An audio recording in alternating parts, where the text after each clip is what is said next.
अखिलेश यादव ने आखिरकार तय कर ही दिया कि मेरठ से चुनाव कौन लड़ेगा। अतुल प्रधान लड़ेंगे। तो ये कैसे तय हुआ, किसकी बात पर अंतिम मुहर लग गई, इसके अलावा आपको बताएंगे कन्नौज, एक और महत्वपूर्ण सीट कन्नौज में कौन लड़ने वाला है। क्या अखिलेश यादव अपने खाली बैठे भाई तेज प्रताप को वहां पर मैदान में उतार सकते हैं, इसके बारे में आपको बताएंगे। साथ ही कानपुर में क्या कोई खेल हो सकता है, समाजवादी पार्टी के प्रत्याशी और कांग्रेस के प्रत्याशी के बीच क्या प्रत्याशी बदल सकता है, ये आपको बताएंगे। और आज सपा से कांग्रेस में आ गए हैं उज्ज्वल रमण सिंह, जो कि बड़े नेता रहे समाजवादी पार्टी के रेवती रमण सिंह के बेटे हैं। तो क्या वो कांग्रेस की तरफ से इलाहाबाद प्रयागराज सीट से प्रत्याशी होंगे, इन सभी खबरों पर विस्तार से बात करेंगे। और बात करने के लिए मेरे साथ होंगे हमारे वरिष्ठ साथी पंकज झा जी। पंकज जी, बहुत स्वागत है आपका एक बार फिर से शो में। धन्यवाद भाई। तो आखिरकार पंकज जी, तय हो ही गया कि मेरठ का प्रत्याशी बदलेगा और अतुल प्रधान चुनाव लड़ेंगे। आपने कल ही बताया था शो में कि करीब 11 बैठकें हो चुकी हैं मेरठ को लेकर। अंतिम मोहर कैसे लगी, क्या प्रोसेस रहा? देखिए, प्रोसेस क्या रहेगा, कोई ऐसा तो है नहीं कि सुप्रीम कोर्ट में बहस चल रही हो कि इसको टिकट मिले और इसको चले दो तरफ से। होता यही है। देखिए, इस तरह की जो पार्टियां होती हैं और जिसमें राष्ट्रीय अध्यक्ष है, तो क्षेत्रीय पार्टी राष्ट्रीय अध्यक्ष हो गया अखिलेश यादव। एक खास समय होता है, जैसे कि राहु काल होता है ना सौरभ जी, लोग कहते हैं कि इस वक्त में कोई शुभ काम नहीं करिए, किसी से अच्छे कोई नया काम ना करिए। तो इसी टाइप का आजकल समाजवादी पार्टी के अंदर इस बात की बड़ी चर्चा है। अखिलेश यादव को कोई नाम से नहीं पुकारता, उनको राष्ट्रीय अध्यक्ष जी कहते हैं। कुछ लोग उनको भैया भी कहते हैं, लेकिन अब राष्ट्रीय अध्यक्ष की परंपरा शुरू हो गई है। मुलायम सिंह को लोग नेताजी कहते हैं। कि उस खास समय में अखिलेश यादव को ये बात पसंद आ गई कि हाँ, यही वाला मामला है, तो उनका टिकट हो जाता है। किसी को ये समझ में नहीं आया कि मेरठ से भानु प्रताप सिंह को कैसे टिकट मिला, किसी के समझ में नहीं आया। बस ये था कि वो सुप्रीम कोर्ट के वकील है, विचारधारा की लड़ाई लड़ते हैं, और उस खास समय और परिस्थिति में अखिलेश यादव को भानु प्रताप सिंह का मामला समझ में आ गया और शुरुआत में ही मेरठ से उनकी उम्मीदवारी का नाम तय हो गया। लेकिन उसके बाद से, जैसा हम और आप कल चर्चा कर रहे थे, बैठकों का दौर चला और वहां पे पार्टियां कई गुटों में बटी हुई, मतलब ढिसुम ढिसुम हाथापाई छोड़ दीजिए, इसके अलावा सब कुछ हुआ। तमाम तरह की नीति और रणनीति बनी समाजवादी पार्टी ऑफिस के अंदर लखनऊ में और वहां मेरठ में भी। वो कहते हैं ना, मेरठ का दूसरा नाम हस्तिनापुर, वैसे ही कुछ मामला था। अतुल प्रधान जो है जबरा लड़ाके हैं, इसमें कोई दो राय नहीं। वो अखिलेश यादव की कोर टीम के मेंबर भी हैं।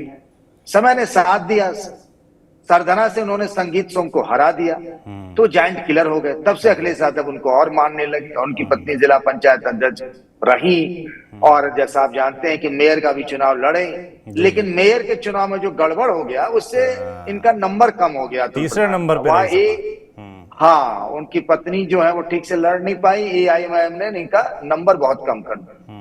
तब से काल परिस्थिति उनके अनुकूल नहीं रहा।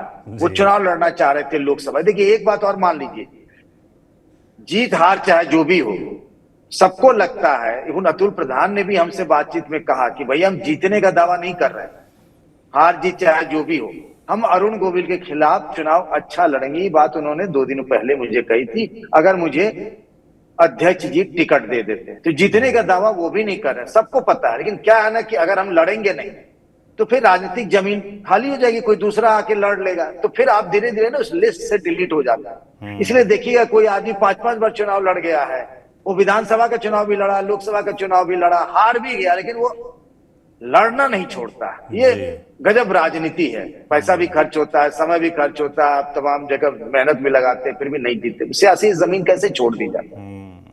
अतुल प्रधान किसी भी सूरत में ये सियासी जमीन मेरठ की नहीं छोड़ना चाहते थे। अब मेरठ से 3 विधायक हैं, रफीक अंसारी, शाहिद मंजूर और अतुल प्रधान।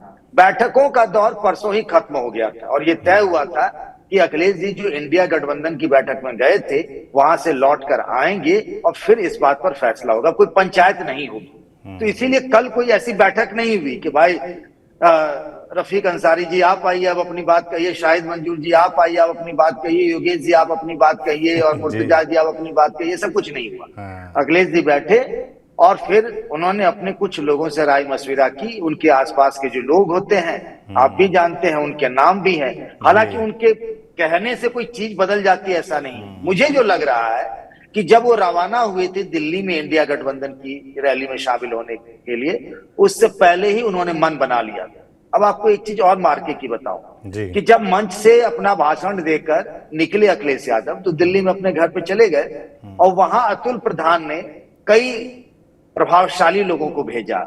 उसमें मौलाना, उलेमा, मेरठ के कारोबारी, मेरठ के प्रभावशाली व्यक्ति, वो जी सब गए। उन लोगों ने अखिलेश यादव से बात की और अपने अपने हिसाब से अतुल प्रधान की दावेदारी क्यों मजबूत है इसके बारे में उन्हें समझाया। करीब आधे घंटे तक ये बातचीत चली है, जहां तक मुझे जानकारी मिली। मुझे लगता है कि वो टर्निंग पॉइंट रहा होगा। अखिलेश यादव ने पहले भी फैसला कर लिया होगा, फिर उन्हें लगा कि चलो ये सीट हम जीत तो नहीं रहे, हार ही रहे हैं, तो हम अतुल प्रधान को ही लड़ाते हैं। अतुल प्रधान उनके भरोसे के आदमी हैं। जैसा मैंने आपसे पहले भी कहा था एक बार, क्या कि मुरादाबाद को लेकर के उनके मन में पहले से चीजें क्लियर थी कि रुचि वीरा बेहतर चुनाव लड़ सकती और अपने फैसले पर अड़े रहे। उन्होंने बदला नहीं, भले एसटीएस ने नामांकन का पर्चा भर दिया। यहाँ भी देखिए विरोध का सामना भी करना पड़ रहा है रुचि वीरा को, वीडियोज आ रहे हैं। जी, लगातार हो रहा है। आज भी ऐसी जानकारी सामने। रफीक अंसारी ने यहाँ भी अपने वकील से कह के नामांकन का पर्चा मंगवा लिया था। तो ऐसे सूरत हाल बन रहे थे कि कहीं ये मुरादाबाद पार्ट 2 तो नहीं होने वाला है, लेकिन नहीं, उससे पहले ही। और आप देखिए कि मुरादाबाद मामले में रुचि वीरा का, जैसे समाजवादी पार्टी ने सोशल मीडिया में जाकर पोस्ट करती है, वहां डालती है कि ये उम्मीदवार हैं, और उम्मीदवार बदलता है तो स्टार का मार्क आता है, वाला हाँ कि बदल दिया गया। ऐसा कुछ मुरादाबाद के मामले में नहीं हुआ था। लेकिन ऐसा कोई कंफ्यूजन ना हो, समाजवादी पार्टी की जगहसाई ना हो, उसकी खिल्ली ना उड़ाई जाए। इसीलिए कहते हैं ना, गलती से लोग सबक सीखता है, ठेस लगने से बुद्धि बढ़ती है। तो कल देर रात जब इस फैसले पर मुहर अखिलेश यादव ने मन बना लिया तो बाकायदा जारी किया गया। उसमें आगरा से भी सुरेश चंद्र और मेरठ से अतुल प्रधान और संशोधित लिखा गया कि भाई कोई कंफ्यूजन ना रहे। ऐसा न हो कि रफीक अंसारी भी नॉमिनेशन करने पहुंच जाए और योगेश वर्मा भी पहुंच जाए। योगेश वर्मा, देखिए हो क्या रहा था ना कि दलित को टिकट दिया जाए या मुस्लिम को दिया जाए, तो अखिलेश यादव दलित पर उनका बड़ा फोकस था कि हमको उस बेल्ट में एक मैसेज देना है। इसीलिए भानु प्रताप सिंह का नाम आया और बाद में योगेश वर्मा का नाम पहले नंबर पर चल रहा था। लेकिन बाद में अखिलेश ने कहा कि अपने ट्रस्टेड आदमी को ही लड़ाया जाए, तो अतुल प्रधान। और अतुल प्रधान थोड़ा जिद्दी, हाथ पकड़ के अखिलेश यादव से, जैसे वो धनंजय सिंह का वीडियो देखा होगा ना आपने, कि हाथ पकड़ के अपनी बात करें। तो ये कुछ जो भैया वाली टीम के ब्रिगेड के लोग हैं, ये लोग थोड़ी लिबर्टी ले लेते हैं अखिलेश यादव, किचन हाथ पकड़ के। और भाई हाँ, बिल्कुल बिल्कुल भैया, आप नहीं करेंगे तो हम कहाँ जाएंगे, कहाँ पहुंचेंगे, आप ही नहीं देखेंगे तो हमारा कौन देखेगा। नीचे बैठ गए, अपनी हाथ पकड़ लिया, जिद करने लगे। ठीक है, तो ये सारी चीजें, तरीके आजमाए जाते हैं। ये टिकट लेना भी बड़ा मुश्किल काम है, और खासतौर से कटवा के लेना तो दोगुना मुश्किल काम है। और अतुल प्रधान ने ये काम कर दिया, और आज मतलब कल ही तय हो गया था और कल रात में फैसला भी हो गया। तो अतुल प्रधान अब अरुण गोविल यानी राम के खिलाफ चुनाव लड़ेंगे। पंकज जी, आपने कहा कि भैया का हाथ पकड़ करवा लेते हैं लोग, पर इस अदा से बहुत सारे कार्यकर्ता खुश नहीं है। क्योंकि मैं सोशल मीडिया देख रहा था तो कई कार्यकर्ताओं ने लगातार ये बात, पहले भी मैंने नोटिस किया और लिख रहे हैं कि सब कुछ अतुल प्रधान को ही मिल रहा है। चाहे वो विधानसभा की बारी हो, नगर निकाय चुनाव, नगर निगम को चुनाव हो, अब लोकसभा की बारी है तो वो भी उनको चाहिए। तो सब कुछ अतुल प्रधान को ही चाहिए। ये जो मैसेज जा रहा है बाकी कार्यकर्ताओं में, न सिर्फ मेरठ के बल्कि प्रदेश भर में, उसको कैसे मैनेज करेंगे? ये बिल्कुल आपने सही कहा है कि इस बात को लेकर बड़ी नाराजगी है। आज सवेरे भी मुझसे समाजवादी पार्टी के कुछ नेताओं ने फोन करके ये कहा कि भैया इस बाकी लोग क्या करेंगे, सब वही लड़ेंगे। अब देखिए ना, पहले वो विधायक का चुनाव जब लड़े तो हार गए थे 2017 में, 2022 में भी टिकट मिला सरधना से, फिर उनकी पत्नी जिला पंचायत अध्यक्ष चुनी गई। आप जानते हैं जिला पंचायत अध्यक्ष में पैसे का भी खेल होता है। उस वक्त सुरेंद्र सिंह नागर समाजवादी पार्टी में राज्यसभा सांसद थे, और उनको इस ड्यूटी दी गई थी कि कैसे आपको किसी भी तरीके से जिला पंचायत का अध्यक्ष बनवाना है अतुल की पत्नी को। फिर अतुल की पत्नी जो है वो फिर लड़ गई मेयर भी।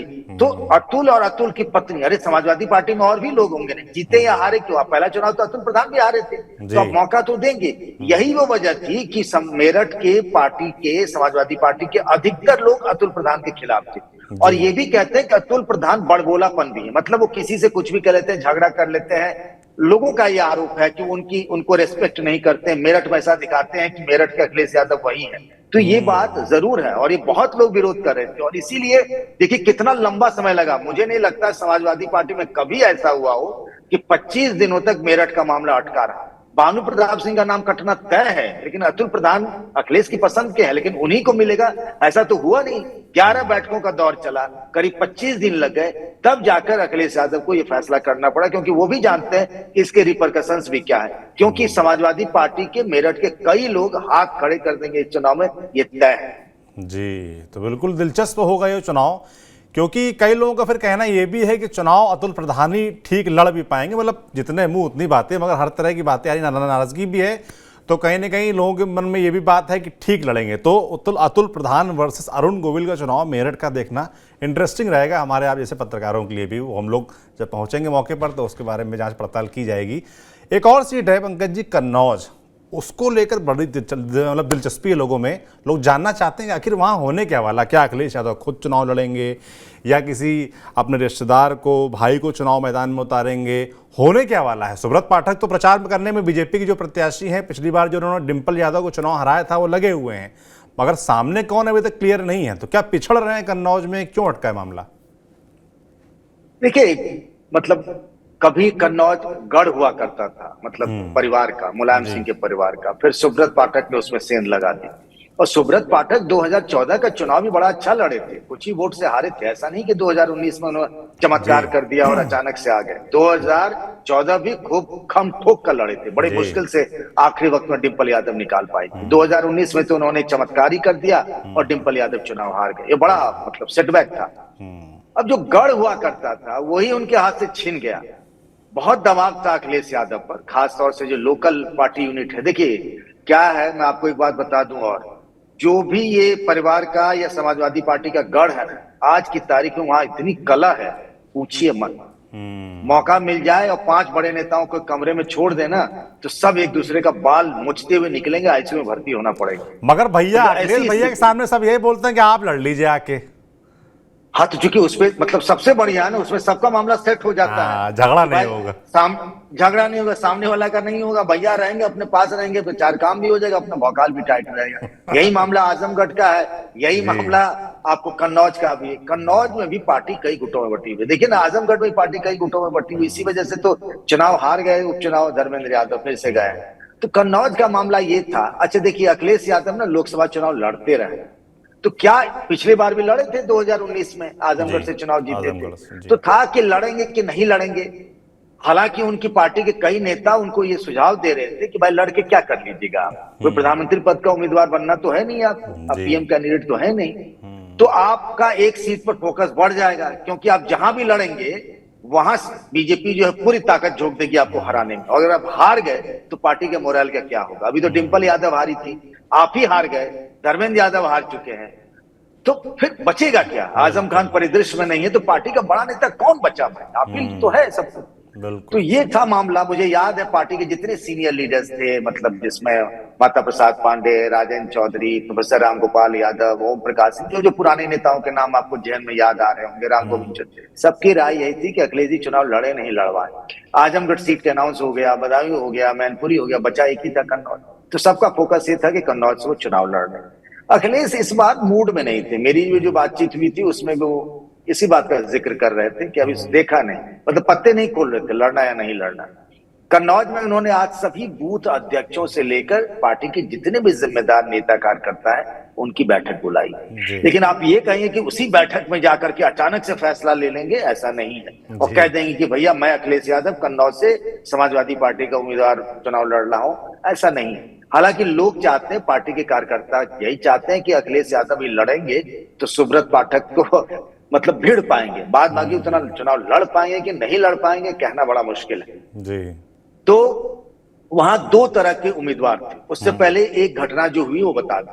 जैसा आप जानते हैं कि रामपुर वाला जो मामला था उसमें तेज प्रताप यादव को चुनाव लड़ाने का मन आया था, ख्याल आया था अखिलेश यादव के मन में। तेज प्रताप यादव चुनाव लड़ने को बेकरार है, हर हाल में लड़ना चाहते हैं भैया, लंबे समय से इंतजार कर रहे हैं अपनी बारी का, लंबे समय से भाई। 2000 जो मैनपुरी का उपचुनाव हुए थे जी, मुलायम सिंह के बाद जीते थे, तो 2014 की बात है। तब वो आजमगढ़ और मैनपुरी 2 जगह से चुनाव जीते थे, उन्होंने सीट खाली कर दी, तेज प्रताप चुनाव जीत जाए। उसके बाद तो उनको मौका ही नहीं मिला, ना विधानसभा ना लोकसभा। 2019 गुजर गया, 2022 गुजर गया, तो कितना इंतजार करेगा आज जी। तो तेज प्रताप एकदम बावले हो रहे हैं। और सुनिए वो कौन है तेज प्रताप यादव, लालू यादव जी के दामाद हैं। दामाद, लालू यादव जी की पैरवी आ रही है भाई साहब, छोटी पैरवी नहीं है। उन्होंने फोन किया अखिलेश जी को, ये बात पुष्टि हो गई है कि लालू यादव ने कहा भाई कि कितना इंतजार करेगा हो, सब लड़ते हैं, तेज प्रताप तो लड़े, वो सांसद रहल बड़ा, तो वो फोन भी आ गया है। तो एक नैतिक, मानसिक और पारिवारिक, इसको तीनों तरीके से कही अखिलेश यादव पे दबाव था। तेज प्रताप यादव 5 दिनों से लखनऊ में डेरा डाले हुए थे। एक बात है, अखिलेश जी के सामने अगर आप चले जाइए, हाथ पकड़ के कह दीजिए ना कि भैया आप, आपके अलावा कौन देखेगा, नहीं दे, जैसे धर्मेंद्र यादव को टिकट मिल गया, आप अपनी बात कह दें, विनम्रता पूर्वक समझा ले, तो आपका काम बनता। अच्छा। तो तेज प्रताप यादव ने 5 दिनों में ये काम कर दिया है, जहां तक मेरी जानकारी है। अच्छा। तो 2 कैंडिडेट हैं कन्नौज से, तेज प्रताप यादव परिवार के सदस्य, परिवार ही लड़ता रहा है। पहले मुलायम सिंह लड़े, फिर कन्नौज से अखिलेश यादव लड़े, अखिलेश नहीं तो डिंपल लड़े, तो डिंपल नहीं तो अब तेज प्रताप। दूसरी जो उम्मीदवार है जिसके बारे में अखिलेश यादव के मन में था कि परिवार नहीं, इनको चुनाव लड़ाना चाहिए, उनका नाम है रेखा वर्मा। वो औरैया जिले की विधुना सीट से विधायक चुनी गई है जी। और ये कौन विधानसभा क्षेत्र कन्नौज लोकसभा क्षेत्र में पड़ता है जी। और ये लोध जाति के हैं। अब देखिए उस पूरे बेल्ट में ना, आप देखिए जैसे कि कल्याण सिंह के बेटे राजवीर सिंह एटा से चुनाव लड़ रहे हैं, उस बेल्ट में एटा, मैनपुरी, आपको अलीगढ़, कासगंज, ये सब जगहों में ना लोध जाति के भी वोटर ठीक ठाक है, बदायूं में भी यहां तक। तो अखिलेश यादव के मन में था कि इस बिरादरी के एक नेता को हम टिकट दें तो हमारा सामाजिक समीकरण दुरुस्त रहेगा। तो रेखा वर्मा धनी राम वर्मा की बहू है, जो कभी यूपी विधानसभा के अध्यक्ष हुआ करते थे, मुलायम सिंह के बड़े करीबी थे, इटावा सुरक्षित, माफ करिएगा, वो आपको उनके करीबी थे और समाजवादी पार्टी के संस्थापक सदस्य भी रहे। अखिलेश यादव ये चाहते थे, लेकिन अब लालू यादव की पैरवी वाला फोन और परिवार का दबाव और तेज प्रताप की हर हाल में चुनाव लड़ने की उनकी ख्वाहिश, तो आज वो कन्नौज गए हैं। तो ये मानकर चलिए कि तेज प्रताप यादव सेट हो गए हैं। कन्नौज से सुब्रत पाठक के खिलाफ तेज प्रताप यादव, यानी तेज प्रताप यादव वर्सेस सुब्रत पाठक, ये चुनाव होगा। हो सकता है, अभी ये गुंजाइश छोड़ दी जाए। हाँ बिल्कुल बिल्कुल, हाँ समाजवादी पार्टी में गारंटी के साथ तो कुछ ना कहिए। बिल्कुल हो के टिकट कटे जा रहे हैं। और ऐसा ही आज हमने कुछ देखा प्रयागराज लोकसभा को लेकर पंकज जी, कि वहां पे लगता है कि क्लैरिटी हो गई है कि कांग्रेस की तरफ से प्रत्याशी कौन होगा। हालांकि इसमें बड़ा आप कहानी लगातार सुना ही रहे थे कि कांग्रेस को वहां प्रत्याशी मिल नहीं रहा है, तो उसका फैसला हो गया है। समाजवादी पार्टी के संस्थापक सदस्य, बड़े नेता, करीब 8 बार विधायक, 3 बार सांसद रहे रेवती रमन सिंह के बेटे उज्ज्वल रमन सिंह कांग्रेस में शामिल हो गए हैं। तो क्या ये तय माना जाए कि वो चुनाव कांग्रेस से प्रयागराज लोकसभा से लड़ रहे हैं? इसी शर्त पर आए हैं उज्ज्वल रमन सिंह। अच्छा। कि चुनाव लड़ेंगे, लोकसभा का चुनाव लड़ने की इच्छा उनकी थी तो जरूर, पर शायद इस गठबंधन से नहीं थी उनके मन की बात, जहां तक मुझे पता है। जी। बीजेपी की तरफ उनके जाने के रास्ते भी बनने लगे थे, लेकिन मामला अटक गया और पिछला विधानसभा चुनाव वो प्रयागराज की करछना सीट से हार गए थे। तो हुआ ये कि आपको बताएं, ये जो 17 सीटें मिली हैं कांग्रेस को समाजवादी पार्टी से गठबंधन में ना, कुछ ऐसी सीटें हैं जहां ये सारी सीटें ना एक एक नेता के लिए ले ली कि फलाने सीट पर ये नेता चुनाव लड़ेंगे। और ये अखिलेश यादव ने कहा भी था कि भाई ऐसे सीट हम नहीं देंगे, आप ये बताओ कि आपकी कौन से सीट पे कौन सा नेता चुनाव लड़ेगा, आप अनाप शनाप नहीं मांग सकते। तो जब उस गठबंधन की बातचीत हो रही थी सीट शेयरिंग को लेकर, तो प्रयागराज की सीट जो ली गई थी लोकसभा की, वो ली गई थी अनुग्रह नारायण सिंह जी के लिए। जी। अनुग्रह नारायण सिंह जी विधायक भी रहे, लोकसभा का चुनाव भी लड़े जी। अब लेकिन जब ये सीट मिल गई लोग प्रयागराज की, तो अनुग्रह भैया जो है, अनुग्रह नारायण सिंह, उन्होंने हाथ खड़े कर दिए। एक तो स्वास्थ्य ठीक नहीं रहता, फिर उनको लगा यार कहाँ लोकसभा चुनाव लड़ने जाए, बीजेपी का मामला टाइट है, लड़ लेंगे कुछ मिले उलेगा नहीं, पैसा भी खर्चा हो जाएगा, पैसा कहाँ से लाएंगे, जो मेरी उनसे बातचीत हुई है। तो उन्होंने धीरे धीरे अपनी दावेदारी खत्म कर दी। अब बड़ी विकट समस्या हो गई भाई, मतलब कांग्रेस ने सीट ले ली और कांग्रेस के नेता ही नहीं, आप ही देखिए ना कौन है उनके पास जी। तो बड़ा मुश्किल स्थिति हो गई। तो रेवती रमन सिंह यहाँ लखनऊ में अस्पताल में भर्ती थे, पीजीआई में। तो अजय राय जो है यूपी कांग्रेस के प्रदेश अध्यक्ष, वो भी उज्ज्वल रमन सिंह के बिरादरी के हैं, भूमियार जाति के हैं जी। और अविनाश पांडे यूपी प्रभारी भी थे। तो उनका स्वास्थ्य का हालचाल लेने जाने के बहाने पहुंच गए दोनों लोग। रेवती रमन सिंह उन दिनों थोड़ा अखिलेश यादव से उनका मन खट्टा हो रहा था, जी, और खट्टा हो रहा था, ये कोई छिपी बात नहीं थी, ये मीडिया में आपने आके कहानी बयान सुनाई भी दे भी दिया थी। था। जी, हाँ, कि बड़ी उपेक्षा हो रही है, तो वहां जाके इन लोगों ने कह दिया कि भाई उज्जवल रमन सिंह से करा। अब उज्जवल रमन सिंह ने कहा कि जब तक अखिलेश जी हमको नहीं कहेंगे हम नहीं जाएंगे। तो फिर अविनाश पांडे ने आग्रह किया अखिलेश यादव से, क्योंकि याद करिए लखीमपुर खीरी वाला जो रवि वर्मा, जो कई बार के सांसद रहे, संस्थापक सदस्य रहे समाजवादी पार्टी के जी। खीरी से, वो चले आए थे कांग्रेस, कि उनको चूंकि वहां से समाजवादी पार्टी से टिकट नहीं मिल रहा था, सोचे कांग्रेस आएंगे टिकट मिल जाएगा। और अखिलेश यादव ने बिल्कुल घोड़े खोल दिए कि भैया चाहे जो हो जाए हम रवि वर्मा को नहीं देंगे। और इस बात पे ये मतलब खीरी नहीं मिला, कितना झगड़ा हुआ था याद करिए उस टाइम, जी। एकदम ये चल रहा था कि गठबंधन टूटिए ना जाए कहीं। तो इस बार हुआ कि नहीं, बिना अखिलेश यादव की सहमति से नहीं होगा।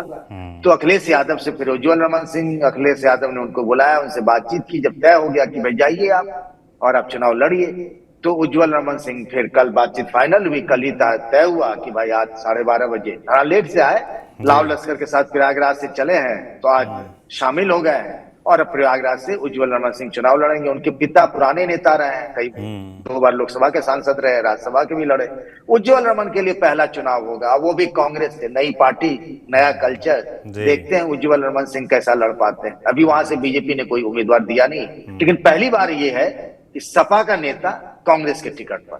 जी, पहली बार आपने जो अंतिम बात बोली, इसी से मैं अपना अगला सवाल उठाऊंगा कि पहली बार देखा है कि कांग्रेस के टिकट पर सपा का प्रत्याशी। ऐसे ही कुछ चर्चा कानपुर लोकसभा को लेकर चल रही है, जहां से कांग्रेस की तरफ से प्रत्याशी बनाए गए हैं आलोक मिश्रा और सामने से बीजेपी की तरफ से आ गए हैं रमेश अवस्थी।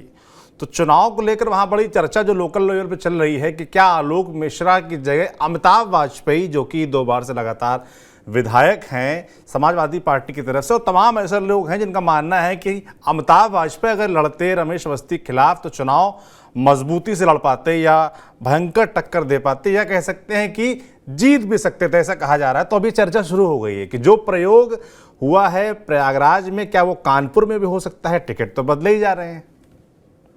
देखिए कल क्या होगा हम नहीं कह सकते, लेकिन बीज पड़ गया है। बीज पड़ गया मतलब चर्चा खुसर खुसर शुरू हो गई। आपको एक बात बताते हैं सौरभ, कुछ देर पहले मैं कांग्रेस ऑफिस था, ये जो उज्जवल रमन सिंह की ज्वाइनिंग हो रही थी, तो उस सिलसिले में उससे पहले समाजवादी पार्टी दफ्तर था। और ये महज इत्तेफाक नहीं हो सकता, संयोग नहीं है कि दोनों जगह हमने एक ही तरह की चर्चा सुनी। वो चर्चा क्या थी आपको बताते हैं कि भाई वहां से बीजेपी के रमेश अवस्थी चुनाव लड़ रहे हैं। रमेश अवस्थी का आपने एक वो वीडियो अपने वायरल होते हुए देखा होगा, जिसमें वो ट्रेन से जब आए हैं तो उनकी जगह बीजेपी के दूसरे नेता को माला बाबूराम निषाद राज्यसभा सांसद हैं। बाबूराम निषाद राज्यसभा सांसद है। तो लोग ये मानकर चल रहे हैं और बीजेपी के कुछ नेता अंदर खाने उनको बाहरी उम्मीदवार बता रहे हैं। तो घर के अंदर के जो झगड़े हैं उसको कौन इनकैश कर सकता है, उसका फायदा कौन उठा सकता है। तो उसमें बातचीत हो रही थी कि आलोक मिश्रा को कांग्रेस ने उम्मीदवार बना दिया है और कानपुर कांग्रेस का गढ़ रहा है। शिव प्रकाश जायसवाल आखिरी तक चुनाव लड़ते रहे, अच्छा वोट भी करते रहे, केंद्रीय गृह राज्य मंत्री भी रहे। और जैसे पिछले विधानसभा चुनाव में समाजवादी पार्टी ने यहाँ 3 सीटें जीती, उनका ये कहना है कि लोकसभा चुनाव कांग्रेस अच्छा करती रही है, लेकिन पिछले विधानसभा चुनाव में जिस तरह कांग्रेस का प्रदर्शन अच्छा रहा था, उससे ये हुआ कि भाई अमिताभ वाजपेयी मतलब इरफान सोलंकी तो अंदर चले गए, वहां ब्राह्मण को टिकट दिया गया है। तो अमिताभ वाजपेयी जितना अच्छा लड़ सकते हैं, आलोक मिश्रा से जैसी अपेक्षा थी वैसे ग्राउंड से रिपोर्ट नहीं आ रही। ये बात समाजवादी पार्टी के नेता भी कह रहे हैं, कांग्रेस ऑफिस में कांग्रेस के नेता भी कह रहे हैं। ये बड़ी हैरान करने वाली बात थी कि वो अपने ही नेता जिनको आलोक मिश्रा है उनको डिफेंड नहीं कर पा रहे। एक कांग्रेस के मुझे फॉर्मर एमपी मिल गए पार्टी ऑफिस में, उन्होंने कहा भैया आलोक मिश्रा जी को सलमान खुर्शीद साहब ने टिकट दिलवा दिया है, अमिताभ वाजपेयी लेकिन अच्छा लड़ाका आदमी है, ये मौका सही था। जीत हार तो अलग होती है, लेकिन टिकट मिलना चाहिए था अमिताभ वाजपेयी। अमिताभ वाजपेयी टिकट दावेदार थे भी, मांग भी रहे थे टिकट जी, और एक हद तक बात हो भी चुकी थी कि भाई अमिताभ वाजपेयी को कांग्रेस में शामिल करा के और उनको टिकट दे दिया जाए, जैसा उज्जवल रमन सिंह के साथ हुआ था। फिर वह विधानसभा की सीट खाली हो जाएगी और ये वो भाई, चूंकि ये माना जाता है कि शहरी इलाकों में कुछ लोग समाजवादी पार्टी को वोट करने से परहेज करते हैं, लेकिन उनको कांग्रेस से परहेज नहीं है। ये नैरेटिव है, ये परसेप्शन है समाजवादी पार्टी को ले। उस लिहाज से कांग्रेस का ही चुनाव लड़े अमिताभ वाजपेयी को लाने की बात है। अब ये कांग्रेस के अंदर से भी बात आ रही है। अभी तो नामांकन नहीं हुआ है, लेकिन आलोक मिश्रा की उम्मीदवारी का ऐलान हो गया। जो 17 सीटें हैं ना लोकसभा की, जी। उनमें से 14 माफ करिएगा 13 लोकसभा उम्मीदवारों की घोषणा हो चुकी है। सिर्फ 4 सीट बाकी है, रायबरेली, अमेठी, प्रयागराज और मथुरा। कानपुर की घोषणा हो चुकी है, लेकिन चर्चा का दौर शुरू हो गया है। अब अगर ये फीडबैक ऊपर तक जाता है, और अगर जैसे आलोक मिश्रा के भी तो पैरवीकारक होंगे, जैसे आज चर्चा कर रहे थे सलमान खुर्शीद साहब के नाम का जिक्र आया, तो दिल्ली में उनकी भी बचाने वाले होंगे, कुछ लोग उनके काटने वाले होंगे। अभी बचाने काटने में कौन किस पर भारी पड़ता है उससे ये तय हो जाएगा। लेकिन दोनों ही पार्टियों में मैंने चर्चा जरूर सुनी है कि अमिताभ बेहतर लड़ सकते थे। अब राम जाने की क्या तय करती है कांग्रेस और समाजवादी पार्टी, दोनों के बीच का फैसला होना है। बिल्कुल। हालांकि अमिताभ वाजपेयी 7 नजर आ रहे हैं आलोक मिश्रा के। बाकी देखने वाला होगा कि अभी 7 दिख रहे हैं, कल को क्या आलोक मिश्रा को अमिताभ वाजपेयी के साथ चलना पड़ेगा। बिल्कुल देखने वाला होगा, जो भी होगा तस्वीर साफ होगी, हम आपको बताएंगे। पंकज जी, बहुत बहुत धन्यवाद आपका तमाम जानकारियों के लिए। बाकी उत्तर प्रदेश में लगातार सीटों को लेकर जो जानकारी आ रही है, जो प्रत्याशी अदले बदले जा रहे हैं और चुनाव का रंग जैसे जैसे जम रहा है, हर जानकारी आप तक हम पहुंचा रहे हैं, ऐसे पहुंचाते रहेंगे। आप देखते रहिए TV9 डिजिटल। शुक्रिया।